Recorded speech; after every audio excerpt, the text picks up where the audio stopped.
അപ്പൊ നമ്മൾ ഇന്ന് പ്രിപ്പയർ ചെയ്യാൻ പോണത് 10 കിലോ വെളുത്തുള്ളി അച്ചാറാണ്. അപ്പൊ നമുക്കത് പ്രിപ്പയർ ചെയ്യാൻ പോയാലോ? വാ.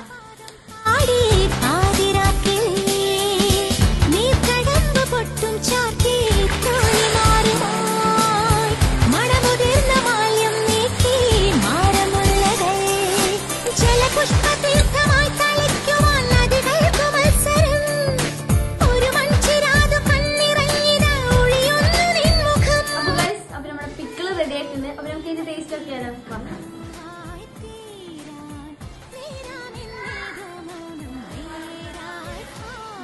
പൊളിയാണ്, പക്ഷെ ഇത് കുറച്ചുകൂടി ഡബ്ബയിൽ നിന്നതിനെ കുറച്ചുകൂടി ടേസ്റ്റാവും. ഇതിനായിട്ട് നല്ല ടേസ്റ്റാവും. ഇപ്പൊ തന്നെ അടിപൊളി ടേസ്റ്റാണ്. Must try. അപ്പൊ ഗൈസ്, നമ്മുടെ ഓഫറിന്റെ കാര്യം മറക്കണ്ട. 50 റുപ്പീസ് ഓഫും ഫ്രീ ഷിപ്പിങ്ങും. അപ്പൊ വേണ്ട താഴെ കാണിക്കുന്ന നമ്പറിൽ എത്രയും പെട്ടെന്ന് തന്നെ കോൺടാക്ട് ചെയ്യാം. അപ്പൊ ഓക്കെ, ബൈ.